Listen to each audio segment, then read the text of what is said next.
sait que nous, en tant que des mouvements citoyens, et précisément nous, les mouvements citoyens Filimbi, qui avons milité pour que notre province du Nord Kivu soit déclarée une province sinistrée, une zone sinistrée effectivement qui devrait bénéficier des allègements fiscaux et les allègements sociaux, nous avons été très surpris de voir que le gouverneur militaire prenne toute une décision, signant l'arrêté accordant effectivement des exonérations à l'honorable Modeste Bahati Lukwebo dans la province du Nord Kivu de ces 13 concessions et du coup il sera exempté des paiements des impôts fonciers et de l'impôt sur les revenus locatifs de toutes ces concessions. C'est une situation effectivement qui nous indigne et que nous demandons aujourd'hui à messieurs le gouverneur militaire Peter Chirimwami de surseoir ou carrément de retirer cet arrêté parce qu'effectivement il ne répond à aucun besoin de la population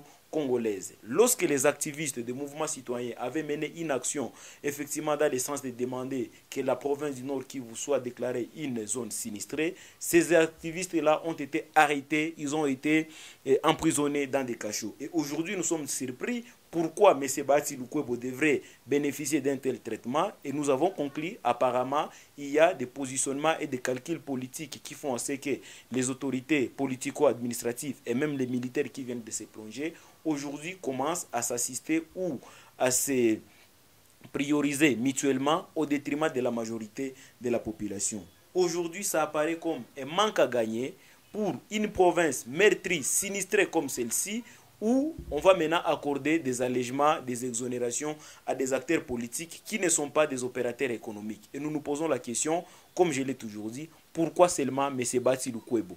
Et cela semble être un réseau mafieux mis en place par les autorités pour continuer à faire souffrir la population parce que dans tous les cas, c'est nous les contribuables, c'est nous les consommateurs des derniers produits qui seront en train de récompenser toutes les taxes qui devraient et les impôts qui devraient être payés par ces concessions de M. Bahati Lukwebo. Il y aura une forte tracasserie fiscale parce qu'effectivement, l'autorité provinciale sera dans l'obligation de maximiser ses recettes avec ou sans ces 13 concessions de M. Bahati Lukwebo, alors qu'il est, lorsqu'il exerce des activités commerciales, de boom, il construit, il est en droit de payer comme tout citoyen congolais au-delà de toute son influence politique. Ça ne lui enlève pas la qualité d'être un bon citoyen qui doit payer ses impôts et ses taxes. Pourquoi cela?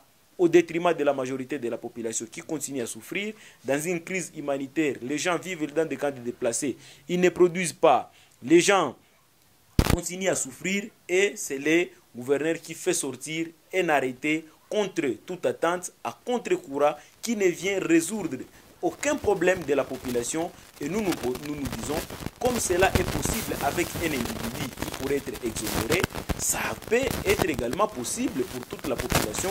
Il suffit seulement d'avoir un bon plaidoyer, il suffit seulement d'avoir de bons représentants. Et c'est là, nous lançons un appel à tous nos députés, nos représentants au niveau national, les sénateurs qui seront élus et toutes les forces vives de continuer à nous mobiliser pour que nous puissions décrocher effectivement que le Nord Kivu soit déclaré une province sinistrée qui sera exemptée des impôts et des taxes sur les carburants et sur les denrées alimentaires. Parce que ce qui est en train de se passer dans la province du Nord Kivu, c'est inacceptable. Vous suivez comment est-ce qu'on brûle les véhicules dans la partie nord qui est en proie du terrorisme et de ADF.